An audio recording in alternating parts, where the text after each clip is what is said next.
नमस्कार दोस्तों। आज हम लोग शेर सूरी के प्रशासन के बारे में पढ़ेंगे। शेरशाह सूरी के प्रशासन के बारे में पढ़ेंगे।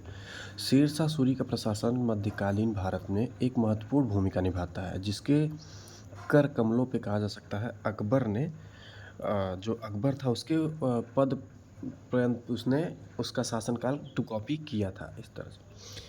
तो जब हुमायूँ अपने निष्कासित जीवन में चला गया था 15 सालों के लिए, तब शेरशाह सूरी ने अपना साम्राज्य फैलाया और एक कुशल शासन व्यवस्था चलाई। उसकी शासन व्यवस्था पढ़ने के लिए हम लोग इसको कई भागों में अलग-अलग तरीके से पढ़ेंगे, जैसे केंद्रीय शासन, प्रांतीय शासन, अर्थव्यवस्था, न्याय और गुप्तचर और सैनिक व्यवस्था। सैनिक व्यवस्था को मैंने यहाँ लिखा है। तो केंद्रीय शासन मतलब आज की सरकार की तुलना की जाए तो जैसे सेंट्रल गवर्नमेंट वो प्रांतीय मतलब कि स्टेट गवर्नमेंट।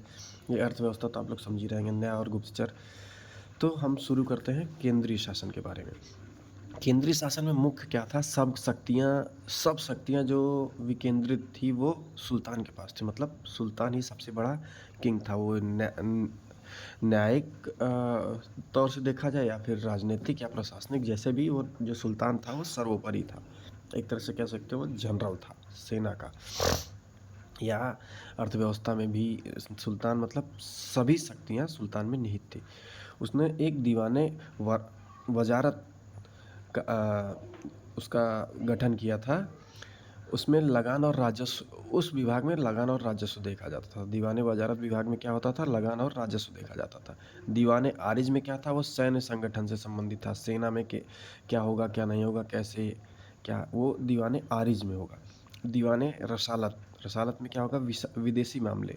जैसे विदेशी मामले इन द सेंस कि जैसे गैर राजाओं से बातचीत या फिर व्यापार और यही सब विदेशी मामले। और दीवाने इंसा में पत्र व्यवहार, सुल्तान के आदेशों को लिखा गया। जो दीवाने इंसा था वो उस विभाग में पत्र का लेन देन और सुल्तान ने जो ऑर्डर दिया था, जो आदेश प्रशासन के लिए चलाया था, उनको मेंशन किया जाता था, लिखा जाता था। एक तरह से नियम की किताबें थी ये दीवाने इंसा। और दीवाने काजा क्या था? ये न्यायाधीश, न्याय के मामले में जैसे आज का कोई फैसला होता है तो उसको लिख दिया जाता है, तो वही दीवाने काजा उसी तरह था। दीवाने बरीद गुप्तचर विभाग था। गुप्तचर विभाग की भी स्थापना की थी। उसका नाम था दीवाने बरीद। अब प्रांतीय शासन के बारे में पढ़ेंगे। प्रांतीय शासन उसका सबसे छोटी इकाई उल्टे उल्टे पढ़ते हैं तो हम लोग समझ में आएगा। पहले छोटी इकाई गांव थी। गांव के आगे परगना था। परगना आज के समय में तुलना किया जाए तो ये ब्लॉक लेवल का होता है वो परगना। परगना के ऊपर था सरकार। सरकार मतलब जिला। और सरकार से ऊपर था प्रांत। प्रांत को सूबा कहते थे या एकता कहते थे। और सबसे ऊपर आता था साम्राज्य। और देखिए एक चीज़ और जान लेनी, सरकार में उसने उस अधिकारी नियुक्त थे वो सिकदारा जो सैनिक अधिकारी थे। मुंसिफ़ा ये न्याय अधिकारी थे। ये जिले लेवल पर काम करते थे या सरकार लेवल पर काम करते थे। सिकदारा, मुंसिफ़ा। सिकदार मतलब स से सिकदार और स से सैनिक, ये सैनिक अधिकारी थे। और मुंसिफ़ा ये न्याय अधिकारी थे। अब अर्थव्यवस्था, मुख्य रूप से अर्थव्यवस्था का स्रोत क्या था? वो कर, वो जो टैक्स लेते थे वही उस समय मुख्य अर्थव्यवस्था का मेन बिंदु था। वो मतलब प्रशासन चलाने के लिए, धन इकट्ठा करने के लिए वो कर का इस्तेमाल करते थे। तो प्रमुख साधन क्या था? भूमि कर था, व्यापार कर था, टकसाल बनाए थे वो हथियारों के लिए, युद्ध से लूटा हुआ धन, जजिया कर, उपहार, यही सब ये अर्थव्यवस्था के मुख्य घटक थे। और कहा जाता है कि वो लगान, जो कृषि लगान था, वो 1/3 लिया जाता था। किसानों को पट्टे पे दिया जाते थे। सरकारी ज़मीनें जो किसानों को दी जाती थी वो पट्टे पर दी जाती थी। पट्टा की मतलब आप ये सरकारी ज़मीन है, आपको मालिकियत दी जाती है और इस पे आप अपना जो करना है वो कर लीजिए। धान खेती करनी है, मत्स्य पालन करना है, जो भी करना है तो उसके लिए पट्टा होता था। पट्टा कितने साल के लिए होता था वो ये डिसाइड करते थे अधिकारी। और कबूलियत पत्र द्वारा स्वीकार, देखिए वहाँ कबूलियत पत्र भी पट्टा कराने के बाद लिया जाता था। और भूमि के मापन के लिए सिकंदरी गज का प्रयोग किया जाता था। सिकंदरी गज जो 32 इंच का होता था या 31 अंगुल का होता था। सन का डंडी का प्रयोग किया जाता था।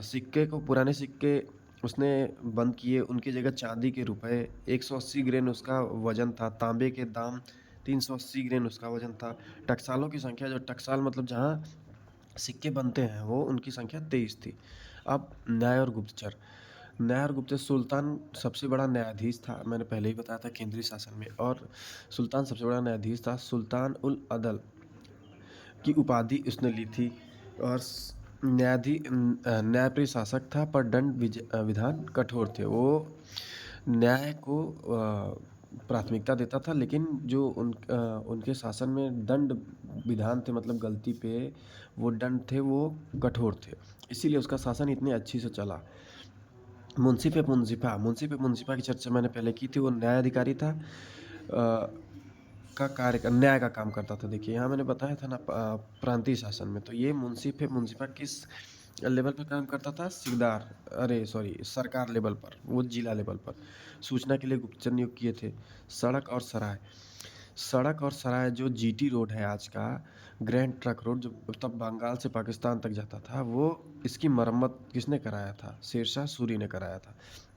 शेरशाह सूरी जब वहाँ जो गंगा और कौन सी नदी के किनारे जो वो हुआ था चौसा का युद्ध, वो तब वहाँ इंतज़ार कर रहा था हुमायूं का कि इसी तरफ से वापस आएगा, तभी उसने हुमायूं को सिंध प्रांत में भगा दिया था। तो जीटी रोड की मरम्मत उसने कराई थी। 1700 सरायों का निर्माण कराया था।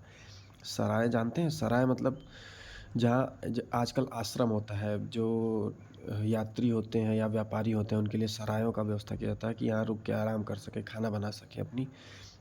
और डाक प्रथा का प्रचलन करवाया था उसने। अब देखिए उसकी सैनिक व्यवस्था में क्या क्या था? घुड़सवार थे, पैदल थे, हाथी थे, तोपखाना था। सैनिकों को नगद वेतन देता था।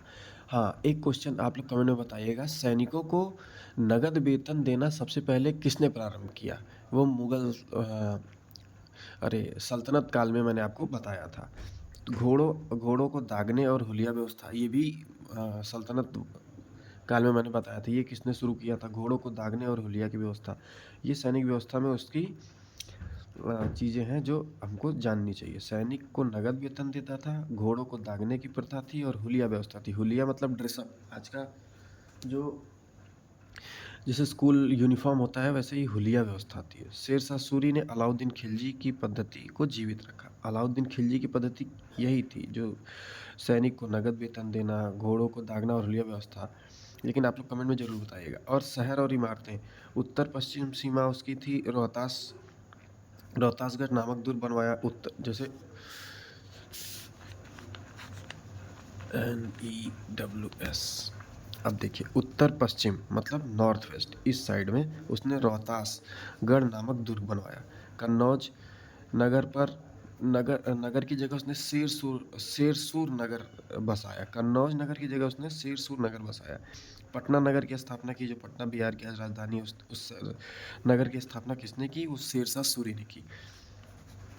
सासाराम में झील के बीच स्वयं का मकबरा भी बनवाया था। सासाराम कहाँ है? बिहार में है, वहाँ पे अपना मकबरा भी बनवाया था। अकबर, देखिए मोस्ट इम्पॉर्टेंट है, अकबर शेरशाह सूरी का पथ प्रदर्शक माना जाता है, मतलब उसकी कॉपी करता है ये अकबर। Thank you. इस वीडियो में इतना ही। धन्यवाद।